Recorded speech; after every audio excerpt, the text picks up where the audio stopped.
करे उसे मन में भी न लाए।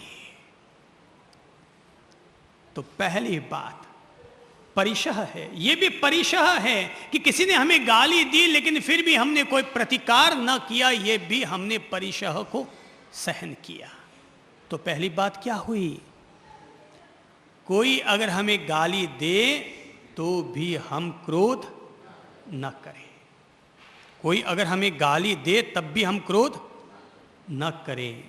गाली के बदले में गाली निकालेंगे तो क्या होगा? क्या होगा? आग लगेगी। है गाली के बदले में गाली देंगे तो आग लगेगी, गुस्से के बदले में गुस्सा करेंगे तो आग लगेगी। बहुत घाटे का सौदा है भाई गुस्सा करना। गरम लोहे पर गरम लोहा पीटना घाटे का सौदा है। या तो अगला टूट जाएगा या तुम टूट जाओगे, दो में से एक लोहा टूट जाएगा। गरम लोहे को काटना है तो क्या करना पड़ेगा? ठंडे लोहे का इस्तेमाल करना पड़ेगा। गुस्सा बड़ा घाटे का सौदा है, सोच समझ कर करना चाहिए। ये हर आदमी के लिए ये फायदे का सौदा नहीं हो सकता। भाई जिनके पास करोड़ों हैं, एक बार गुस्सा करो तो उसकी कीमत करोड़ों की होगी। तो जिनके पास करोड़ों हैं वो करोड़ों का सौदा कर बैठे तो ठीक है। अपन तो भाई मध्यम वर्गीय लोग हैं, गुस्सा गुस्से से कोई आज तक काम बना नहीं है। अपने तो प्रेम से जी लो, शांति से जी लो और एक दूसरे को सम्मान देते हुए जी लो। इसी में ही आपकी भलाई है, अपनी भलाई है, अपन सब लोगों की भलाई है। हाँ, कोई सासू माँ के पास पहले से 10 फ्लैट हैं, कोई सासू माँ के पास पहले से 10-10 गाड़ियां हैं, कोई सासू माँ के पास पहले से जमीन जायदाद इतना पड़ा है कि अगर उसकी बहू सेवा नहीं भी करेगी तो भी वो 10 नौकर रखकर अपने लिए व्यवस्था कर लेगी। भाई अपने पास तो ले दे के थोड़ी बहुत राशि होगी, 25-50 लाख होंगे। एक बार किसी को हार्ट अटैक हो जाएगा ही 10 लाख। तो ये मत समझो कि अपने पास कोई लंबा चौड़ा धन पड़ा है, थोड़ा बहुत है इसलिए ये गुस्सा फुस्सा करना ये महंगा सौदा काम नहीं आएगा। बहू रानी 1 मिनट में नाराज हो जाएगी, छोड़ के चली जाएगी, मुश्किल हो जाएगी। भाई ले दे के अपन 4 तो लोग हैं घर में, वो भी अगर आपस में झगड़ते रहे तो जीवन का सुख पाने के लिए अपन किसके पास जाएंगे? क्या करने जाएंगे? अपन कोई रोज रोज तो बैंकॉक हांगकांग घूमने के लिए जा नहीं सकते, रोज रोज तो दार्जिलिंग मसूरी पिकनिक मनाने के लिए जा नहीं सकते। अब घर में जो भी हैं उन्हीं के बीच रह करके तो सुखी रहेंगे। तो सुखी रहने का तरीका यही है, शांति से जी लो, गुस्सा मत करो, गुस्से को थूक कर फेंक दीजिए। ये महंगा सौदा है, ये हर एक के लिए ठीक नहीं है, हर एक के लिए ठीक नहीं है। क्रोध बड़ा आतंकवादी होता है, क्रोध बड़ा आतंकवादी होता है और आतंक हिंसक लोगों पर ही ठीक लगता है। अहिंसा प्रधान जीने वाले लोगों के लिए तो आतंक नहीं वरन अहिंसा ही एक अकेला साधन और समाधान हुआ करता है। तो गुस्सा न करें, ये बात तो बिल्कुल ठीक लगती है, लेकिन फिर भी गुस्सा आ जाता है। गुस्सा न करें ये तो ठीक है, लेकिन फिर भी गुस्सा आ जाता है। मैंने पहले ही इसीलिए कह दिया था, शांति को हमें फैसला बनाना पड़ेगा, लक्ष्य बनाना पड़ेगा, सहजता से जीना होगा, सकारात्मकता से जीना होगा। तो अपने आप जब जब विपरीत वातावरण बनेगा तब तब उस विपरीत वातावरण पर आत्म विजय प्राप्त कर पाने में अपन लोग सफल हो जाएंगे। मैं 2 उपमाएं दूंगा गुस्से को जीतने के लिए। पहली उपमा तो ये है, और वो उपमा जुड़ी हुई है भगवान कृष्ण के जीवन से। कहते हैं कि भगवान कृष्ण ने शिशुपाल की 99 गलतियों को माफ कर दिया था। कितनी गलतियों को? 99 गलतियों को। तो अपन लोग भी तो महापुरुषों को श्रद्धा के साथ याद करते हैं, उनके अनुयायी बने हुए हैं। तो अपन लोग एक फैसला कर लें, और फैसला ये है, भगवान कृष्ण ने किसी की 99 गलतियों को माफ कर दिया, मैं किसी की 9 गलतियों को तो जरूर माफ कर दूंगा। 9 गलतियां कर जाए और उसके बाद भी अगर वो गलती पर गलती करता रहे तो उठाकर गाली नहीं, थप्पड़ भी मार सकते हैं, घर से भी निकाल सकते हैं, चाहे जो कर सकते हैं। पर पहले कितनी गलतियां? 9 गलतियां। आपसे 9 गलतियां अगर माफ ना भी हो तो 3 गलतियां तो माफ कर सकते हैं ना। तो ये तो रहे कि भाई मैं पहली गलती पर तो गुस्सा नहीं करूंगा या नहीं करूंगी, कम से कम 1 गलती, 2 गलती, 3 गलती को तो माफ कर ही दूंगी। कितनी गलती? 3 गलती। गुस्सा करना, अगर फायदा होता हो गुस्से से तो फायदा है तो कर लीजिएगा।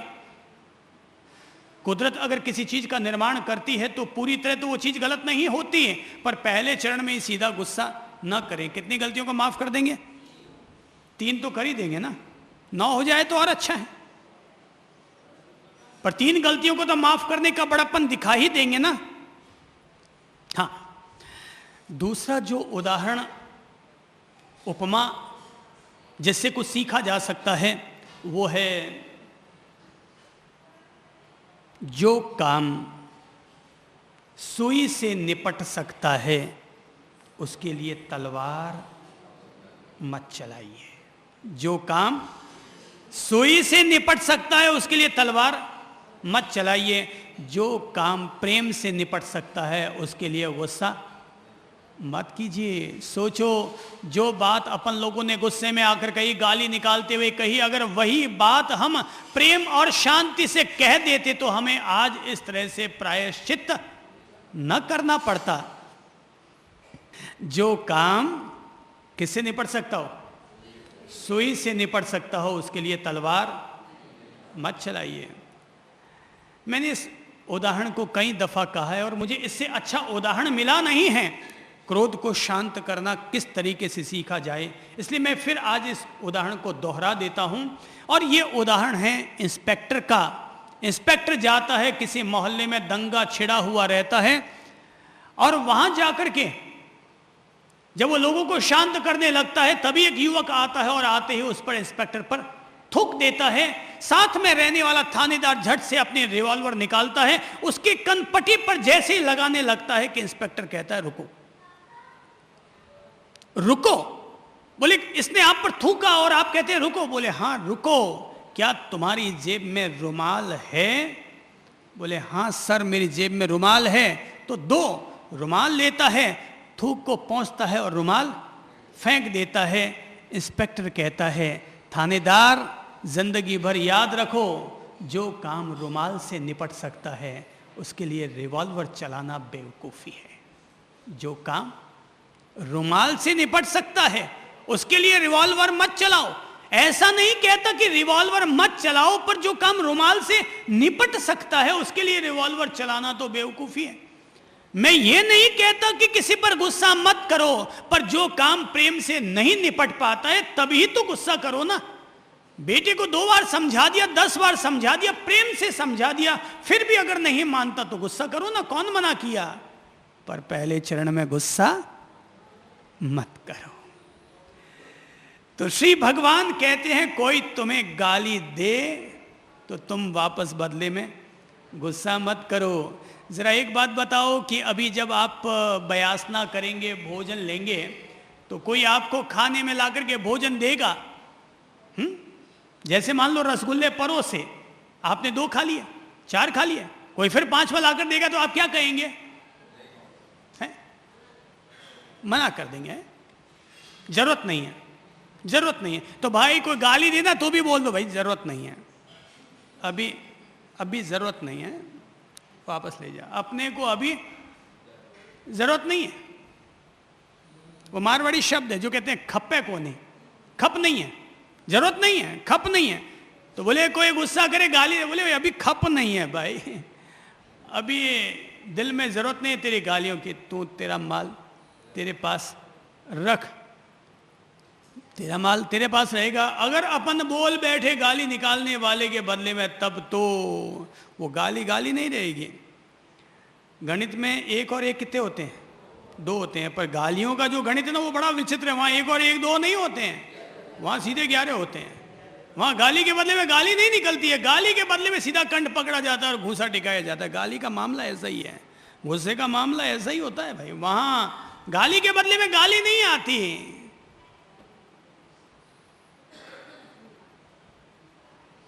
गाली के बदले में थप्पड़, मुक्का, तलवार, चाकू, मामला ऐसा ही है भाई। तो इसलिए यदि कोई गाली दे तो क्रोध न करें। क्रोध करने वाला अज्ञानियों के समान हुआ करता है। अतः आक्रोश काल में अर्थात गुस्से का वातावरण बन जाए तो संज्वलित न हो, अर्थात खुद को जलती हुई धधकती हुई माचिस की तीली न बनने दें। माचिस की तीली होती है, माचिस की तीली पर बारूद लगा रहता है और तीली जैसे ही बारूद से वो पट्टी से घर्षण लगती है और घर्षण लगते ही तीली सुलग जाती है। माचिस की तीली ऊपर क्या है, ऊपर क्या है, बारूद। अपने माथे में देखो, माथे में क्या है कहीं अपने माथे में तो बारूद भरा हुआ नहीं है। माचिस के भी ऊपर बारूद है, नीचे डंडी है, अपने भी शरीर में नीचे डंडी है और ऊपर ये माथा है। माचिस की तीली के भी माथा है, अपने भी माथा है, पर फर्क है, माचिस की तीली में दिमाग नहीं है कि क्या करना चाहिए और क्या नहीं करना चाहिए। आप में दिमाग है, इसलिए खुद को फास्फोरस, खुद को लाल बारूद मत बनने दो। और जब जब भी विपरीत हालात आ जाए तब तब उन विपरीत हालातों पर कैसे जीता जाए इसकी तैयारी अभी से कर लो। वो जो विपरीत वातावरण बनेंगे, मैं बारूद का गोला नहीं बनूंगा। देखो भाई, आप किस पर बैठे हैं, किस पर बैठे हैं? आसन पर हैं। अरे नहीं नहीं नहीं नहीं, हर आदमी एक गोले पर बैठा है, हर आदमी बम के गोले पर बैठा है। थोड़ी सी वो चिंगारी लगी और बम फूटा। हर आदमी खतरे से भरा है, खतरे से खाली है, खतरे से घिरा हुआ है। लगा कि देख लो, अभी एक मिनट में पता चल जाएगा। बोले नाम कहीं है? बोले शांति भाई, थोड़ा छेड़ने देखो, अभी था पड़ जाए, कहीं है नाम थारो हैं। अभी न छेड़ो तब तक शांति भाई, छेड़ के देखो तो पता चल जाए कि कौन कितनी शांति भाई और कौन कितने शांति चंजी है। नाम रखने से अगर कोई शांति चंजी होता तो सारी दुनिया अब तक शांति चंजी नाम रखती और पूरे विश्व में विश्व शांति का वातावरण बन जाता। नाम रखने से कुछ नहीं होता। लक्ष्मीबाई सा नाम रख लो तो कोई पैसे वाली थोड़ी बन जाएगी। ये तो भाई नाम तो ऊंचे नीचे रखे ही जाते हैं, पर उन विपरीत हालातों में भी अपने आप पर हमें संयम रखना होगा।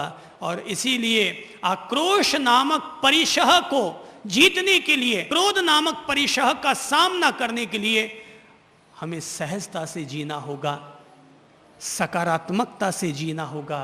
विपरीत हालात बन जाए तो उन हालातों पर कैसे विजय प्राप्त की जाए इसकी तैयारी अभी से ही कर लेनी होगी। याद रखो, शांति ही हमारा धर्म हो, शांति ही हमारा लक्ष्य हो, शांति ही हमारी साधना हो और शांति ही हमारी मंजिल हो। हम अगर अपनी जिंदगी में ये एक मंजिल भी पा सके तो समझ लेना हमने परमात्मा की कृपा और करुणा प्राप्त कर ली और मोक्ष हमारा अनिवार्य परिणाम होगा ही होगा। तो पहला और अंतिम